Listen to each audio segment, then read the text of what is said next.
This is what we call severe damage. This is the bridge out of town, and we're not going anywhere.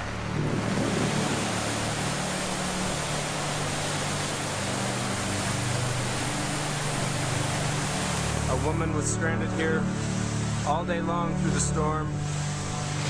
Oh my God! Tropical storm Irene bears down on New England. In Vermont, the storm pushes up against the higher terrain, and the rain intensifies. This is the worst flooding Vermont has seen in nearly 75 years. Tropical cyclones, a general term for hurricanes, typhoons, and tropical storms like Irene, don't just stick to the tropics. These storms can charge northward and wreak havoc in areas that normally wouldn't see this kind of extreme weather. Satellites provide us with near real-time information about the intensity of storms and where they're headed. Since its launch in 1997, TRMM, the Tropical Rainfall Measuring Mission, has remained a gold standard in collecting global rainfall data on storms. TRMM's usage for hurricanes has also been a major application.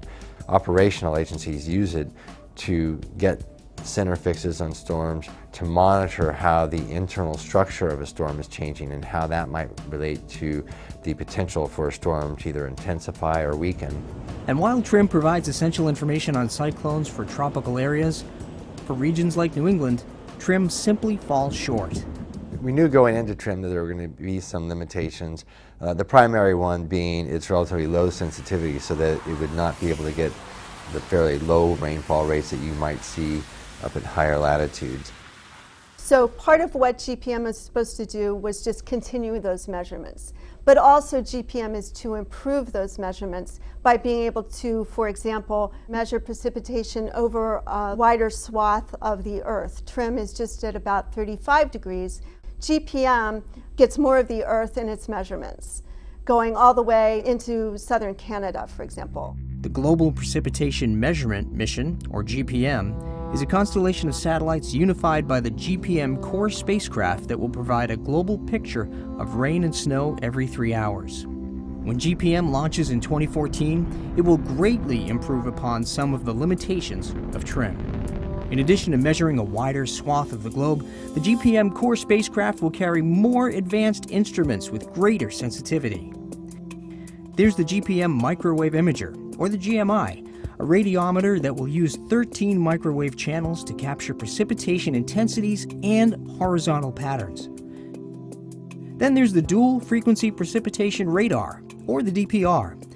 That uses 2 frequencies to visualize in 3D the precipitation structure from the cloud down to the surface. With GPM, we have the opportunity now with more advanced technologies to improve upon TRMM by having that second frequency and being able to measure the lighter rainfall and produce a more accurate rainfall estimate by having the two combined. With GPM's more sensitive instruments and wider coverage of the globe, we can more accurately profile a tropical cyclone, predicting where they're likely to form, how intense they're likely to become, and tracking the path they'll take so that agencies can make better decisions to help get people out of harm's way.